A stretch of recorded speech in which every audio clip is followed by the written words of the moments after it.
Vamos a comenzar nuestro mensaje del día de hoy y el mensaje de hoy se llama Marcos, el hijo de la guerra. Parece una película de acción, ¿verdad? Algo así. Vamos al Evangelio de Marcos, al capítulo 14, versículo 48 al 52. Marcos 14, 48 al 52.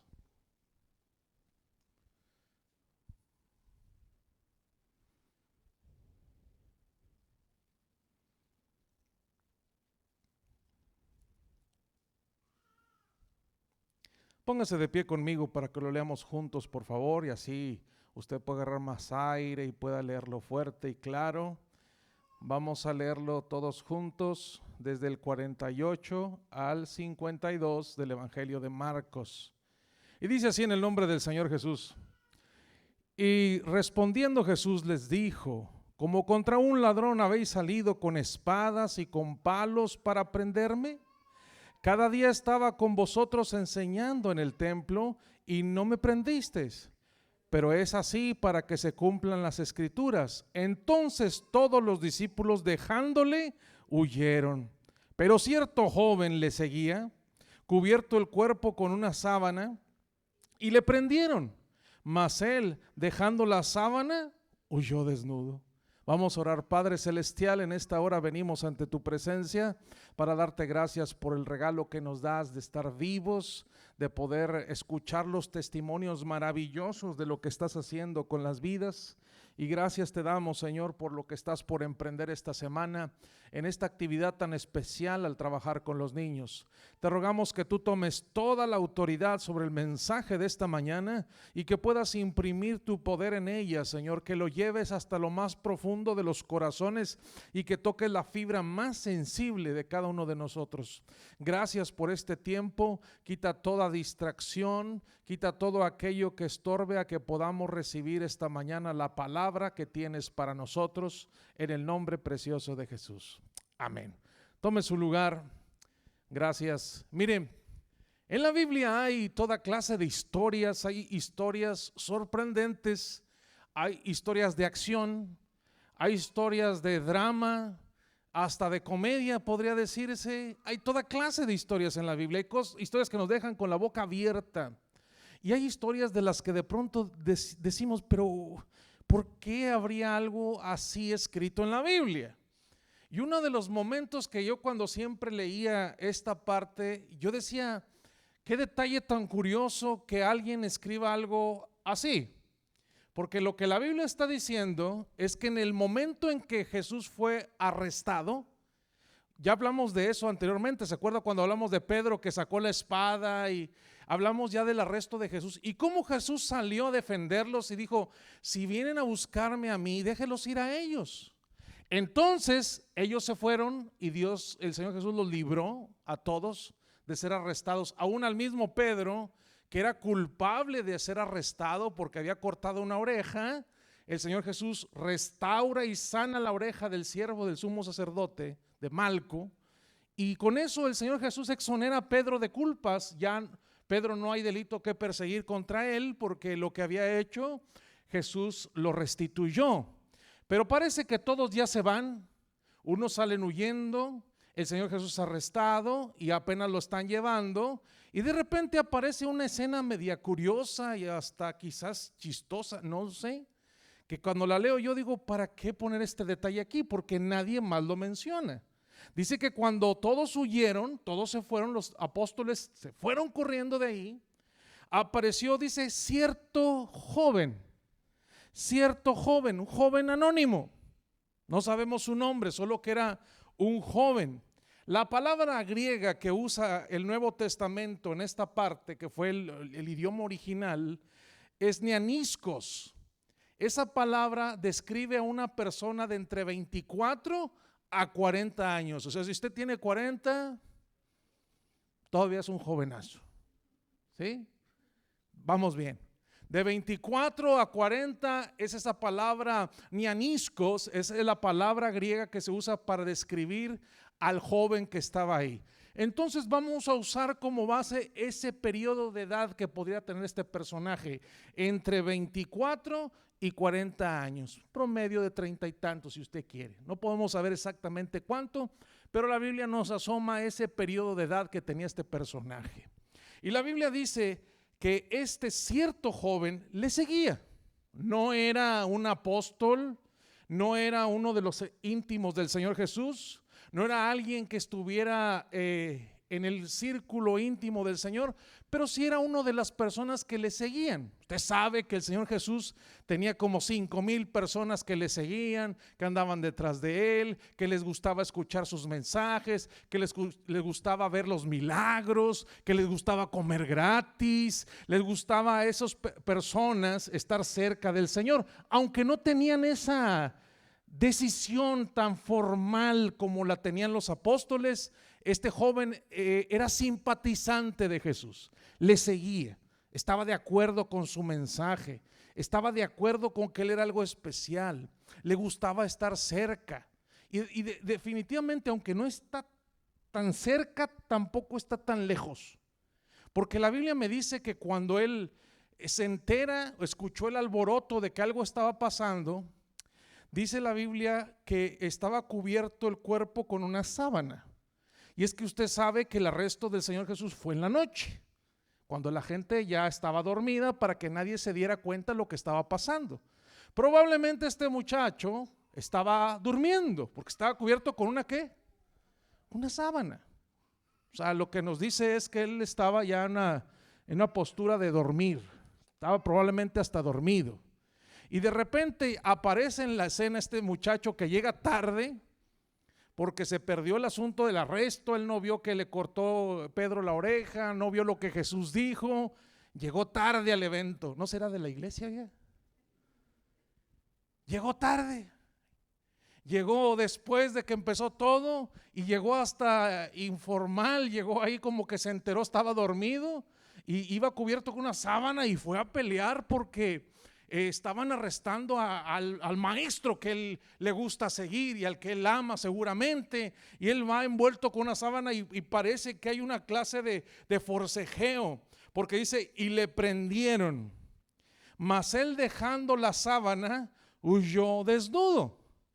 O sea, que este muchacho fue ahí a pelear, y entre todos los jaloneos y entre todo el golpeteo de que se dejaba y no se dejaba, porque hay un forcejeo ahí, él no fue a decir, hey, ¿qué está pasando aquí? No fue en un plan de pelea, fue en un plan de defender.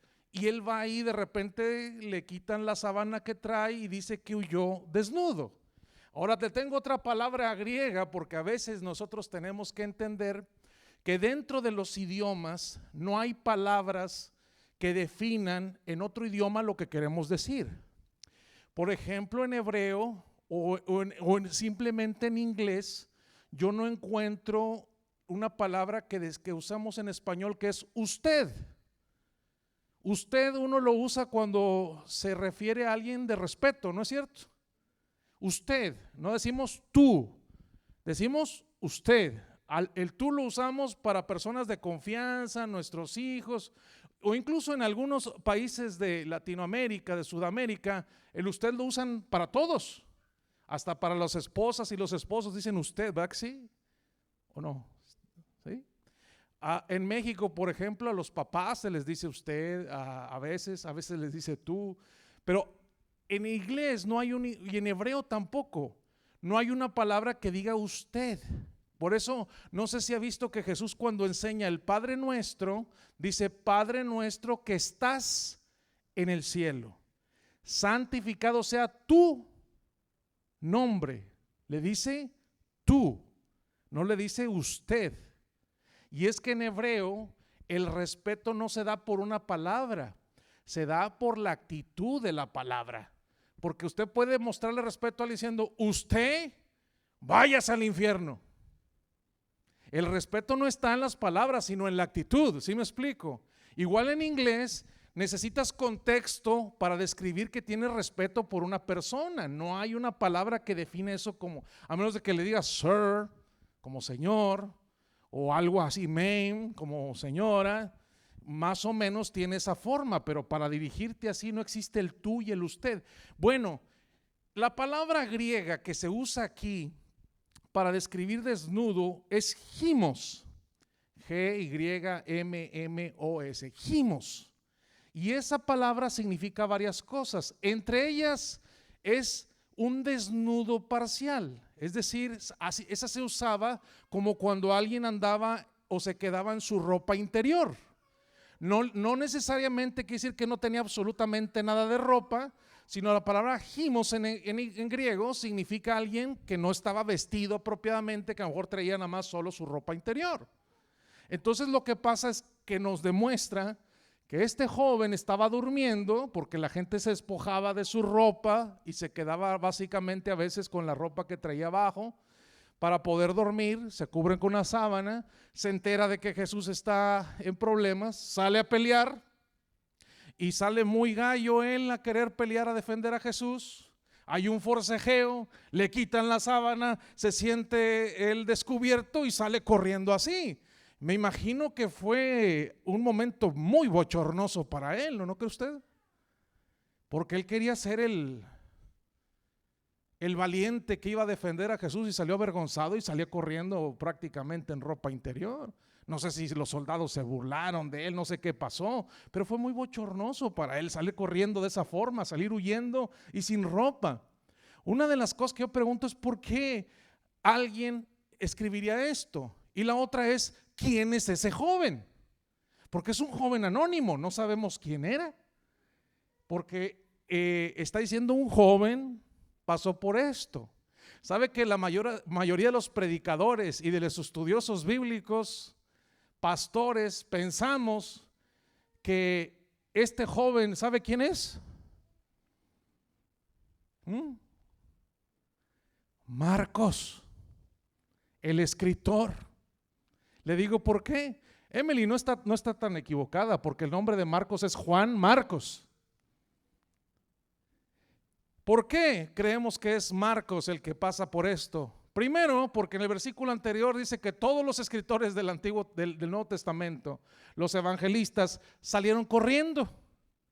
No hay testigos de eso, ya se fueron. Mateo, que escribe el evangelio de Mateo, y Juan, que escribe el evangelio de Juan, ya no están ahí para saber que eso sucedió. No están ahí para decir pasó, es por eso nadie lo escribe. Lucas, que es el otro evangelista que se metió a investigar todas las cosas que pasaron, tampoco habla de eso. El único que habla de ese evento es el que lo vivió, el que estaba ahí. Es el único que se quedó solo. Él solo como que, ¿por qué? ¿Por qué alguien hablaría algo de eso? ¿Por qué alguien lo mencionaría? ¿Por qué alguien diría eso? Nadie más lo vio, nadie más supo de eso, nadie se enteró, solamente el que lo vivió lo puede decir. Es un 90% de probabilidades de que Marcos haya sido ese joven o que haya sido alguien que conoció Marcos, no lo sé. Pero Marcos es el único que escribe de eso y guarda el anonimato del cierto joven que huyó desnudo. Es como cuando a alguien le pasa algo curioso y le da vergüenza decirlo, ¿no? Si no, yo conozco un amigo que se le rompió el pantalón enfrente de todos y todos nos reímos de él. Era él, ¿no? No, yo conozco un muchacho que fue al Six Flags y se subió bien valiente él ahí a las roller coasters y salió vomitando. Qué vergüenza, ¿verdad? Y era él, ¿no? Pues no eres tú, sales en la foto así. Es extraño que Marcos haya hablado de eso, pero hay algo bien interesante con respecto a eso. Este muchacho salió huyendo y se salió avergonzado. La próxima vez que la Biblia nos habla de esto, está en Hechos, o al menos de este personaje, es Hechos 12, versículos 6 al 16. Avance por favor, unos cuantos libros hacia adelante. En Hechos 12, 6 al 16.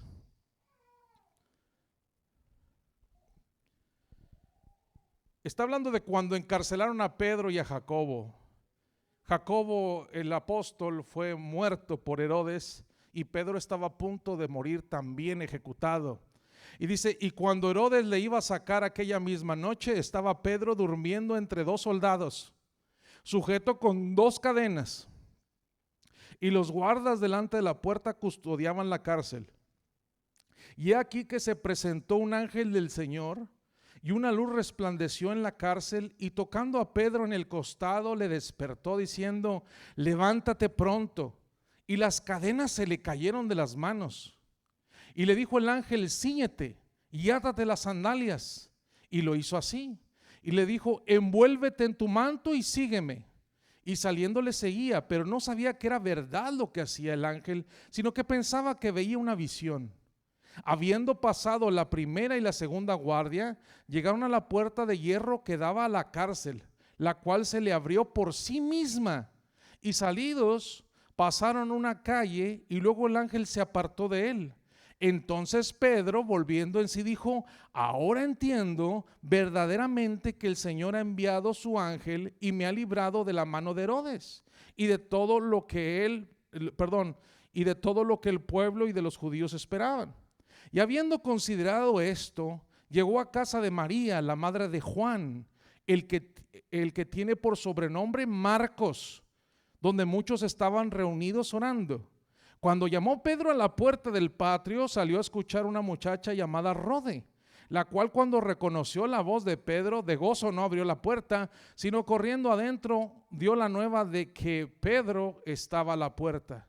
Y ellos le dijeron, estás loca.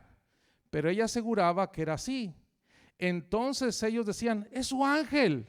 Mas Pedro persistía en llamar, y cuando abrieron y le vieron, se quedaron atónitos.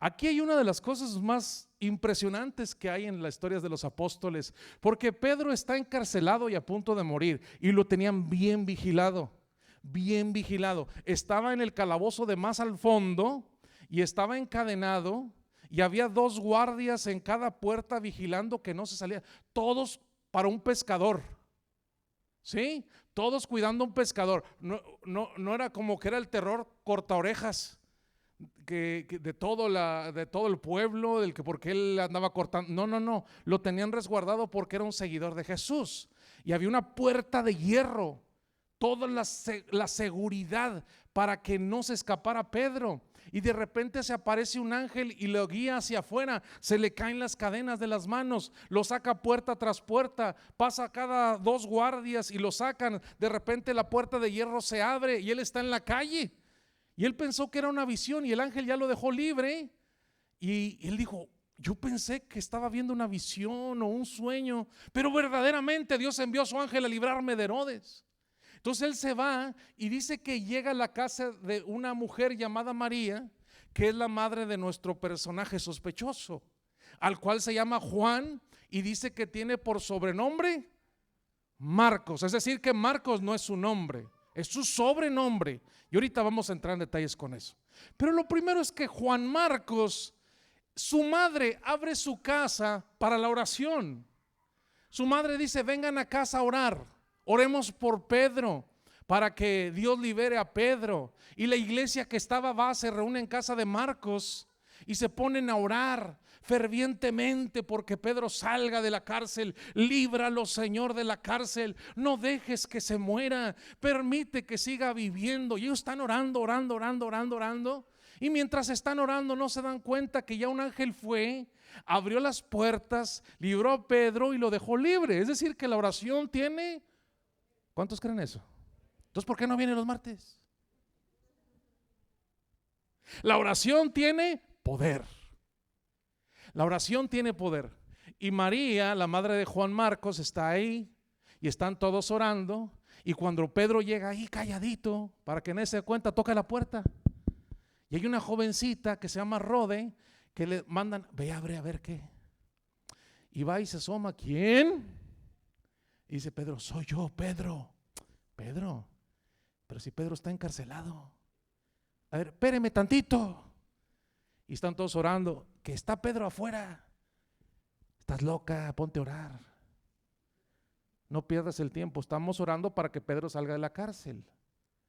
No, que es Pedro. Y dijo uno, ya se nos murió. A lo mejor es su espíritu que anda vagando por ahí. Y Pedro insiste, ábranme. Y salen, van ellos y se dan cuenta de que Pedro había salido libre. Pues ¿para qué estaban orando? Si no era para que Pedro saliera libre. Eso era lo que estaban orando. Y cuando ya sale Pedro y se dan cuenta que sí era, él les hace silencio. Cállense, no me van a volver a meter en la cárcel. Vámonos todos. Y empezó a platicar con ellos. Y Juan Marcos está ahí. Él ve eso. Él ve el poder de la oración. Es parte de los que se quedan atónitos de que dicen, ¿qué es esto? No es posible que él esté afuera. Todos dice que todos los que estaban orando se quedaron atónitos. Es decir, que no podían creer lo que estaba pasando. Y de pronto vemos que Juan Marcos empieza a tener una personalidad que no sabíamos definir. El nombre de Juan, ¿usted sabe qué significa el nombre de Juan, hermano Juan? ¿El amado? Ese se lo inventó usted. Yo he oído muchas definiciones de Juan. El nombre en hebreo es Yohanan. Y he leído varias definiciones. Una de ellas es lo que dice el hermano, y oí a un hebreo hace poco decir que la traducción es Dios dio un regalo. No sé, hay que investigar eso, mi hermano. Pero dice que le pusieron un sobrenombre. Y muchos de los apóstoles y los seguidores de Jesús tenían sobrenombres. Como yo sé que aquí a veces se dicen de una forma. Hay una hermana que le dicen Beba, ¿verdad que sí? Por algo le dicen, no se llama así, pero así le dicen. Hay apodos, hay sobrenombres que están basados en algo. Yo oigo que los maridos le dicen vieja. ¿Por qué? Si están jóvenes, ¿por qué dicen vieja? O gordo, ¿por qué? ¿Por qué se ensañan así? Tienen sobrenombres, que el pato, que el no sé qué, y le dicen así por ciertas formas en las que la gente acostumbra a hablar o decirse, pero en la Biblia los sobrenombres tienen una razón. Por ejemplo, nosotros sabemos que Pedro era el sobrenombre de Simón. Simón era el nombre real de Pedro, pero Jesús le llamó Pedro, que significa piedra. Petros es piedra. Jesús le puso así. Y es bien raro que Jesús le haya puesto piedra a Pedro, siendo un hombre muy inestable emocionalmente. Pero ese era el proyecto que Dios tenía con él. A Abraham, Dios le cambia el nombre y le pone un sobrenombre que es Abraham, ¿sí? Que es padre de multitudes. Y tenemos muchos sobrenombres en la Biblia que no era su nombre real, pero alguien le sobrenombraba a Jesús. Por ejemplo, tenemos a Juan y a Jacobo. Esos son sus nombres. Pero su sobrenombre, ¿cuál era? Boanerges, hijos del trueno. ¿Y sabe por qué? Ya lo hemos hablado, porque siempre estaban chocando, siempre estaban peleando. Ese era el sobrenombre que tenían. Y varios de ellos tenían sobrenombres. Ahora, el sobrenombre que le pusieron a él fue Marcos. ¿Sabe usted qué significa Marcos? Marcos significa hijo de la guerra. Eso significa Marcos. Hijo de guerra o hijo de la guerra. Lo que me empieza a dar un poco de sentido, ¿por qué le llamarían así a Marcos? ¿Usted qué cree? ¿Qué verían en él para que le pusieran ese sobrenombre? ¿Usted qué cree? Muy pacífico, lo cual nos empieza a dar un poco de luz de por qué, si él era el de la sábana, pues fue envalentándose a tratar de pelear contra un montón, él solito y con como única arma una sábana. Va a pelear contra soldados experimentados y salió huyendo desnudo. Marcos es el sobrenombre que le pusieron como hijo de la guerra o hijo de guerra. Parece que su actitud era muy interesante, un poco bélica, a lo mejor siempre estaba luchando, a lo mejor siempre estaba discutiendo. Algo hizo, esas son suposiciones mías, pero si en el nombre lleva la actitud, pues no me habla de que fuera una persona muy pacífico. Un hijo de la guerra es una persona que por lo general le gusta pelear, ¿sí? Y las guerras siempre traen inestabilidad a donde quiera que las hay. Donde hay guerra, hay inestabilidad económica, social, hay inestabilidad de toda clase. Cuando una guerra llega a un país, todo se vuelve inestable. La economía, la seguridad, los alimentos, todo se vuelve inestable. Y uno de los rasgos que yo veo en Juan Marcos es que él tiene una cierta inestabilidad. Veo que es un corazón que batalla para poder tomar decisiones firmes, y eso se lo voy a decir por qué. La Biblia nos enseña que Juan Marcos, ese apodo que le pusieron, estamos observando que él siempre estuvo presente, o muchas veces estuvo presente al ver lo que Jesús hacía. Él sabe el poder que tiene la oración. Él lo vio. Ahí en la casa de su mamá vio lo poderosa que es la oración.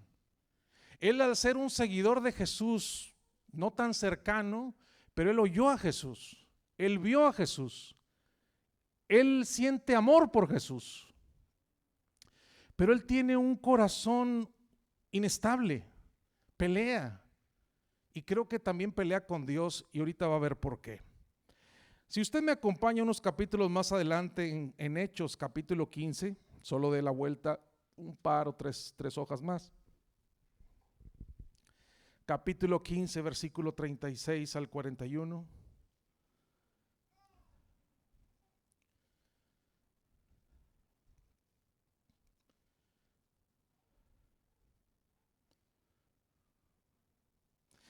Y después de algunos días, Pablo dijo a Bernabé: volvamos a visitar a los hermanos en todas las ciudades en que hemos anunciado la palabra del Señor, para ver cómo están. Y Bernabé quería que llevasen consigo a Juan, el que tenía por sobrenombre Marcos. Pero a Pablo no le parecía bien llevar consigo al que se había apartado de ellos desde Panfilia y no había ido con ellos a la obra. Y hubo tal desacuerdo entre ellos que se separaron uno del otro. Bernabé, tomando a Marcos, navegó a Chipre, y Pablo, escogiendo a Silas, salió encomendado por los hermanos a la gracia del Señor, y pasó por Siria y Cilicia confirmando las iglesias. Aquí vuelve a aparecer Marcos, pero ya no es un jovencito. Este hecho que estamos viendo aquí fue alrededor del año 50 después de Cristo. O sea, Marcos tenía 14 años más, si él fue el de la sábana, de lo que pasó. Ya no tenía la edad de entre los 24 y los 40, ya tenía por lo menos entre 38 a 54 años por ahí, entre 38 y 54 años. Pero lo que yo veo es que logró desestabilizar uno de los mejores equipos evangelísticos que había sucedido hasta el momento. Pablo y Bernabé fueron los primeros que empezaron un viaje misionero a una gran escala y lograron cosas increíbles juntos. Era una pareja dinamita, una pareja explosiva. Con la fidelidad de Bernabé y el pundonor y la tenacidad de Pablo, lograron cosas impresionantes. Pero cuando ellos estaban evangelizando, el libro de los Hechos nos dice que cuando llegaron ahí a Panfilia, de repente Marcos dijo: ya no quiero nada, ya no. Se apartó y se regresó a Jerusalén. Eso es lo que dice el libro de los Hechos, que los abandonó y él se fue a su casa. Ya no quiso, ya dejó. Dice la Biblia que a Pablo no le pareció bien eso. El libro de los Hechos dice eso, que Marcos, cuando después del primer viaje misionero y lo que vivieron en el primer viaje misionero, llegan de repente a Panfilia y Marcos dijo no más y se regresó a Jerusalén. Y cuando llega la oportunidad otra vez que regresan a Jerusalén, Bernabé, que es el tío de Marcos, le dice a Pablo: oye, vamos a recorrer las iglesias con las que hemos trabajado. Y dice Bernabé: me parece bien, llevemos a Marcos. Y Pablo dijo: no llevamos a Marcos. Y dice la Biblia: porque no le pareció bien que los haya abandonado en Panfilia. Choca mucho, porque Pablo es un hombre decidido. Si usted lo nota en la Biblia, Pablo es un hombre de decisiones fuertes, firmes y contundentes. Cuando él creía que Cristo era una mentira, él estaba decidido a acabar con los cristianos. Y lo hizo bien. La gente lo vio con una decisión tremenda de perseguir a los cristianos, que hasta los sacerdotes le dieron cartas de autoridad para que fuera a arrestarlos donde quiera que estuvieran, donde quiera. Pablo era un hombre de convicciones y de firmeza. Pablo era un hombre de bastante convicción. Él decía, yo creo en esto, y le daba todo por eso que él creía. Era un hombre decidido, de decisiones. Era un hombre estable. Y él no le parecía bien confiar su trabajo a alguien con una inestabilidad como la de Juan Marcos. Decía, no podemos desarrollar una estructura en base a personas que no están decididas, que no han tomado una decisión, que no están firmes en lo que creen y en lo que han decidido. No podemos desarrollar una estructura en base a personas que no saben lo que quieren y no están dispuestos a darlo todo. Necesitamos gente así. Yo quiero a Silas. Y Bernabé, que ya hablamos de él hace tiempo, es un hombre de segundas oportunidades. Aparte era su sobrino. Le dice, no, mira, démosle una oportunidad, hombre, llevémoslo. Y Pablo dijo, no, no y no. Y llegaron a un desacuerdo tan grande que decidieron separarse. De ser un grupo, ahora se convirtieron en dos grupos que empezaron a llevar el evangelio. Y Bernabé se llevó a Marcos para trabajar con él y Pablo a Silas. Pero hay algo interesante con esto. Yo veo cómo choca Pablo y su actitud decidida con Marcos, que de pronto dice, ya no quiero hacer esto, yo me quiero regresar a casa. Y a Pablo le disgustó mucho eso. Ahí está, él fue la razón por la que ese grupo se separó. Fue lo que detonó eso. Y es que yo quiero que usted entienda algo hoy. Marcos es un hombre que pelea. Y a veces como que pelea hasta con Dios. Es un hombre que no tiene una decisión firme. Lo vemos llegar tarde. Si él fue el de la sábana, llegó tarde. No era parte del grupo íntimo. Le gustaba seguir, pero sin compromisos. Lo vemos ahí orando en la casa de su madre y está orando también porque ve el poder de la oración y él tiene ganas de servir. Se va a seguir a su tío y se va a seguir a Pablo, pero se cansa y se va. Alguna razón le tuvo para que él ya no quisiera seguir y se va. Y hay personas así. Hay personas que no tienen decisiones firmes en lo que hacen. Y esas personas nunca logran nada. Hay personas que están aquí porque simpatizan con Jesús, les gusta Jesús, les gusta su palabra, les gusta que se cante a Él, entienden que deben de estar aquí porque es algo bueno, pero no son vidas decididas, no son vidas firmes, no son vidas en las que puedas desarrollar una estructura o un proyecto porque hoy están y mañana no estarán. No sé si me explico. Hay muchos Marcos. En la iglesia de estos días hay muchos Marcos que no terminan de decidirse. Sí están ahí y le entran al programa de la Biblia y a veces leen y a veces no leen, pero son personas que siempre van a renunciar. ¿Quién se apunta para las clases de música? Yo quiero. 2 clases y pum, se desaparecen. El discipulado, ¿quién quiere entrar? Yo me apunto. 3 clases y pum, desaparecen. ¿Quién quiere trabajar con los niños? Yo quiero, hermano, qué bonito, ¿no? 2 días y pum, ya no más. Hermano, vamos a empezar con reunión de niños y 2 reuniones, pum, no más. No se puede estructurar un proyecto en base a personas que no están bien decididas a lo que quieren hacer. Otra cosa importante es que los proyectos de Dios no se desarrollan con personas así. Yo veo que Dios tiene un plan para Juan Marcos, pero él no lo echa a andar por su falta de decisión y de contundencia. No es una decisión firme que diga, sí Señor, lo voy a hacer hasta el final. No hay eso en el carácter de Juan Marcos. Es un hijo de la guerra, él le pelea. Está luchando con él, está luchando con la voluntad de Dios, está luchando con todo mundo. De alguna forma lo veo inestable en lo que él decide y en lo que él hace. No hay una decisión firme en él. Y la Biblia nos lo dice. Esa inestabilidad la sembró en el equipo de evangelistas más prolífero que había habido hasta ese momento. Él fue la razón por la que ellos se separaran. Dios usa todo, porque ahora antes de ser un grupo exitoso, ahora eran 2. que se extendieron para predicar el evangelio. Pero qué feo que tú seas la causa, ¿no? Pues eso iba a pasar, eso iba a suceder, que ellos se separaran para evangelizar más partes.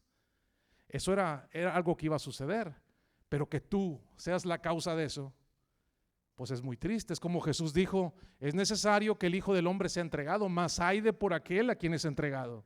Mejor le fuera no haber nacido nunca a ese hijo de perdición, dice la Biblia. Es decir, que Jesús iba a morir en la cruz, pero tenía que haber un villano en la historia, alguien que se prestara a hacer el trabajo sucio.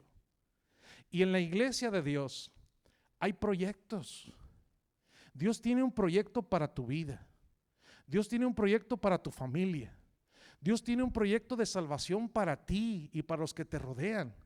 Pero no sucede hasta que no tomas la decisión firme y verdadera de darlo todo al Señor. Esas son las vidas a las que Dios levanta y lleva en bendición, las que están decididas a hacer lo que deben de hacer hasta el final. Marcos, hasta ese punto, no era uno de ellos. Pero yo quiero que vea Colosenses capítulo 4, versículo 10. Ya lo tenemos. Dice la Biblia, y también, estoy equivocado, estoy en Tesalonicenses. Denme un segundo, aquí está atrás. 4:10. Dice la Biblia: Aristarco, mi compañero de prisiones, os saluda, y Marcos, el sobrino de Bernabé, acerca del cual habéis recibido mandamiento. Si fuere a vosotros, recibidle. Sabe que Colosenses se escribió todavía unos años después. Si agarramos la base de que él fue el de la sábana y que tenía entre 24 y 40, para el tiempo de Colosenses, este hombre Marcos debía haber tenido entre 67 y 75 años. Ya no es un joven. Pero algo pasó en Marcos. Yo creo que Bernabé trabajó con él, pues era su tío. Y le cambió el chip. Porque ahora Pablo escribe y dicen: aquí está conmigo Marcos, el que él le había dicho: vámonos de aquí, no te quiero aquí cerca, no quiero que estés colaborando conmigo, no, yo no lo quiero como equipo, porque trae inestabilidad. Él se hizo para atrás cuando vio los golpes y coscorrones que estábamos recibiendo, dijo: yo me voy a mi casa, yo no quiero esto. Pero de repente él cambia su actitud, cambia su forma, y ahora Marcos está al lado de Pablo y le está ayudando. Y dice él, fíjese lo que está escribiendo Pablo ahí de Marcos, dice: y Marcos, el sobrino de, acerca del cual habéis recibido mandamientos, si fuere vosotros, recibidle. Es decir, Pablo le había dicho: si ustedes ven que llega Marcos, recíbanle, yo lo estoy enviando. ¿Cómo se volvió una persona inestable en alguien de esa confianza para que Pablo dijera: cuando lo vean, recíbanlo, porque él trae lo que yo les mandé decir? Se volvió un hombre de confianza. Algo pasó en el corazón de Marcos que se determinó a cambiar su vida, a no ser el muchachito inestable, alborotado, que un día está y no está, que no se compromete, que no se mete a buscar a Dios. La indecisión, mis hermanos y mis amigos, siempre detiene los proyectos de Dios. Cuando una persona toma la decisión de buscar a Dios y es sincera y es verdadera, los planes de Dios empiezan a avanzar en su vida. Totalmente. Ahora veo que Marcos es útil a los proyectos, a los planes. Veo que Marcos ahora se convirtió en una piedra sólida en la cual se puede confiar. Y eso es maravilloso, porque no sé qué has hecho con tu vida hasta ahora, pero Dios es un Dios que da segundas oportunidades. Y eso es lo maravilloso. Si no fuera así, no estaríamos aquí nosotros. Él sabe dar otra oportunidad. Cuando Él te ve decidido, todos los planes y los proyectos de Dios se vuelven estables, empiezan a funcionar. Mientras no tomas decisiones, los proyectos de Dios están pendiendo de un hilo, porque dependen de lo que tú hagas y lo que tú decidas. Quiero que sepa que la Biblia nos dice en 2 de Timoteo, que es la carta última que el apóstol Pablo escribe. Le pide Pablo a Timoteo en 4:11 de 2 de Timoteo, no lo busque: trae a Marcos porque es útil. Tráelo, le dice a Timoteo. Ya él está a punto de morir. Pablo está a punto de morir, es un anciano que está a punto de ser ejecutado por Nerón, pero le escribe a Timoteo: no dejes a Marcos allá, tráelo porque me es muy útil. Lo necesito ahora y lo necesito aquí. Eso es maravilloso, que haya un final feliz, ¿no? Porque me permite tener a mí también un final feliz. Si yo he sido inestable en mis decisiones con Dios, si yo no he sido firme, Marcos me enseña que hay una oportunidad para mí, que siempre que Él me vea decidido, los proyectos van a caminar. Yo recuerdo a mi papá cuando le hablé de Cristo por 18 años, él no quería entregar su vida a Cristo. Y me acompañaba a las iglesias y estaba ahí en primera fila, junto con mi madre escuchando mis predicaciones, pero él no se convertía. Y yo a veces predicaba mensajes donde sentía el poder de Dios y decía: si tú quieres decidir por Cristo, ven a los pies de Cristo. Pasa al altar, entrégale a Cristo tu vida. Yo veía que gente pasaba y le sacaba la vuelta a él y él se quedaba en su silla, a veces secándose las lágrimas, pero agarrado de una silla. Y no pasaba. 18 años así, luchando en una indecisión. Y el día que le dije: ¿por qué no quieres entregar tu vida a Cristo? Dijo: porque odio a mi hermano y no quiero dejar ese odio. Nos hizo esto, nos hizo el otro, nos hizo aquello, y yo no puedo eso. Le dije: pero Cristo te puede ayudar a perdonar. Y eso, así quedó la plática. Nos fuimos a unos bautizos, a un río, y estamos bautizando mucha gente. Y en ese día yo estaba cantando la alabanza. El pastor fundador de la iglesia donde estábamos dijo: hermano, se encarga de ministrar la adoración mientras estamos bautizando. Le dije: yo me encargo, y estaba tocando la guitarra mientras la gente se bautizaba y el pastor bautizaba a la gente. Y de repente ya estaban los últimos y oigo una voz aquí al lado mío, sobre mi hombro, que me hablaba, y yo volteé y era mi papá. Y dijo: oye, y yo estaba cantando. Y dije: ¿qué pasó? Dijo: yo ya quiero. Y yo todavía como Rode: ¿ya quieres qué? Y pensé que me decía: ya quiero almorzar o algo así, ¿no? No, yo ya quiero entregar mi vida. Y se me fue el acorde, se me fue el ritmo, se me fue todo. ¿De veras? Sí, ya quiero. Le dije: pues no te muevas, párate ahí al lado del río, y cuando salga el pastor dile eso. Donde allá me paro. Sí, allá párate. Y yo estaba cantando y yo decía por dentro: agárrenlo, que no se vaya. 18 años llorando por él. Y ahí estaba ese hombre caminando lentamente hacia el río, a la orilla, y el pastor estaba bautizando a la última persona. Y el pastor empieza a salir del agua. Yo los veía de lejos porque todo el mundo conocía a mi papá. Todo el mundo, todas las 4 iglesias que estábamos allá conocían a mi papá, que no se quería convertir. Y siempre lo saludaban, y iba a los bautizos, iba a los eventos, pero nomás no entregaba su vida a Cristo. Y estaba él ahí cuando yo vi de lejos que el pastor salió así con el agua, así todo, y yo nomás veía los ademanes. Y papá le dijo, y el pastor dijo,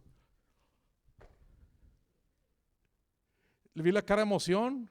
Entonces ya dejé la guitarra, me fui, y mi padre dobló sus rodillas al lado del río, y él entregó su vida a Cristo. Todas las 4 iglesias se acercaron.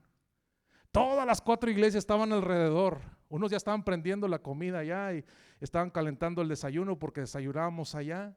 Y estaba mi papá entregando su vida a Cristo. Pasó al agua y lo bautizaron ese mismo día. Alguien corrió y le dijo a mi esposa: hermana, su suegro se está bautizando. Dijo: ¿quién? Su suegro. ¿Mi suegro? Sí. ¿El papá de mi esposo? Sí. A ver, y se fue corriendo. Yo me acuerdo cuando ella llegó corriendo, llorando también. Y papá se bautizó, salió, me abrazó, me besó y lloramos. Después de 18 años. Me dijo: si yo hubiera sabido que esto era así, lo hubiera hecho hace mucho. Un año después él partió con el Señor. Yo le dije: Señor, me hubiera gustado tenerlo un año más para trabajar con él, pero te doy gracias que lo salvaste. No tuve la oportunidad de verlo dirigir la alabanza o de predicar o de cosas así, pero Dios se lo llevó cuando tenía que llevárselo. Un año antes él entregó su vida a Cristo y me dijo: ojalá hubiera hecho esto antes. Y eso es lo que tiene el poder de la decisión. Detiene los proyectos de Dios cuando usted es una persona indecisa que no termina de entregar su vida a Cristo. Pero cuando se decide, ¡fua!, se abren todos los proyectos de Dios, se abren las ventanas de los cielos. Dios empieza a transformar, Dios empieza a bendecir, Dios empieza a levantar los proyectos, Dios empieza a levantar todo lo que Él tiene para nosotros por el poder de una decisión. Mientras usted esté entre sí y no, está usted deteniendo todos los proyectos de Dios. Toda la felicidad que tiene, toda la bendición, la salvación suya y la de su familia está detenida por falta de su decisión. El día que usted se decida verdaderamente a buscar a Dios, usted va a desatar todo lo que está deteniéndose en favor de usted para Dios, porque lo que le impide a Dios bendecirlo es su falta de decisión. Marcos tenía que contarnos la historia de un joven que huyó desnudo. Leímos su evangelio. El joven indeciso, hijo de la guerra, nos cuenta la historia del Salvador. Es uno de los 4 evangelios, gracias a Dios por él, porque tenemos una de las historias escritas en la Biblia por un hombre indeciso que después se volvió un regalo de Dios para la iglesia. Qué importante es tomar decisiones serias, verdaderas y reales. Mientras usted esté así, le va a generar inestabilidad a su vida y a su familia. Pero cuando usted se meta a buscar a Dios verdaderamente, que le entregue su vida a Cristo, su vida va a cambiar por completo. Dios le está llamando. Ya no es un jovencito de 24 años, ya es un anciano de más de 70 años que decide contarnos una historia que nadie más contó. ¿Para qué la contaría? Yo dije. Bueno, quería que la gente supiera de un joven que fue avergonzado y que causó problemas en su momento, pero que ahora se había convertido en hombre, sí, de guerra, pero contra el diablo, contra el enemigo, contra el pecado. Ahora era un hijo de la guerra, pero como un soldado de Dios, predicando a Cristo, ayudando a Pablo. ¿Qué más puedo hacer por ti, Pablo? Timoteo, ¿qué quiere Pablo? Dice que vayas, te necesita. Yo creo que esas palabras a Marcos le sanaron el corazón, porque él sabe que él fue el causante que separaban Bernabé y Pablo. Y cuando le manda a decir Timoteo, oye, me escribió Pablo que tienes que ir con él, que él te necesita ya. Yo creo que haber sentido satisfacción decir, cambiamos el rumbo de la historia. Ahora de Marcos no se sabrá solamente eso, se sabrá que escribió un evangelio y que fue un hombre que fue muy útil para la obra de Dios. Póngase de pie conmigo y terminemos de una vez. Ahora yo quiero invitarle a usted en esta mañana a que entienda el poder de una decisión. Mientras usted esté simpatizando solo con Jesús, Jesús no quiere simpatizadores, esos hay muchos y de muchas religiones. Hay gente que tiene sus camisetas, que tiene sus cuadros, que tiene sus frases, que lee la Biblia. Lo que Jesús quiere son vidas decididas a servirle y a seguirle, a entregar su vida a Él, para que pueda usted liberar todos los proyectos que Dios tiene para usted. Todos los planes que desde el principio tuvo para usted y su familia están detenidos por falta de una decisión. Cierre sus ojos, por favor, en estos momentos, mientras mi hermano, por favor, pase por favor con la guitarra. Yo le invito a que cierre sus ojos unos momentos. Si tú sientes que necesitas tomar una decisión, este es tu día. Hoy puedes estar abriendo la puerta de los cielos para ti. Hoy puedes abrir todas las oportunidades que tu falta de decisión han detenido hasta el día de hoy.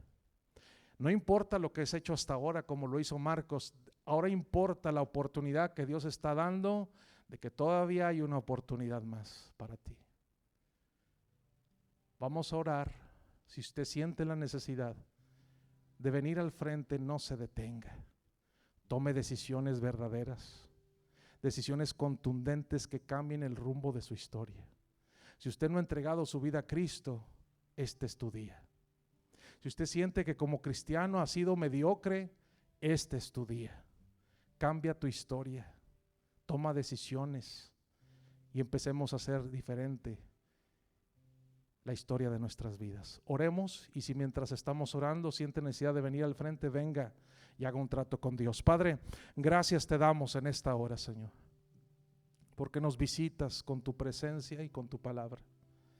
Permite que tú seas glorificado en nuestras vidas. Toca el corazón, Señor, que hoy nos está escuchando. Es hora de tomar decisiones. Tú quieres bendecirnos, quieres salvarnos, quieres usarnos, quieres ayudarnos, Señor.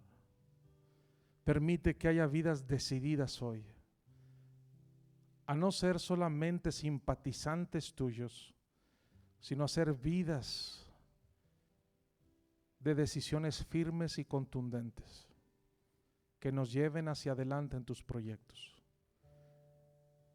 Te doy gracias esta mañana por lo que estás haciendo y te pido que toques los corazones que hoy están aquí, Señor. Que alguien en esta mañana pueda decir: sí, Señor, yo doy un paso al frente y aquí me tienes. Yo te quiero seguir hasta el final. Gracias, Dios, por esta hora y por todo lo que estás haciendo en nuestras vidas, en el nombre precioso de Jesús. Amén.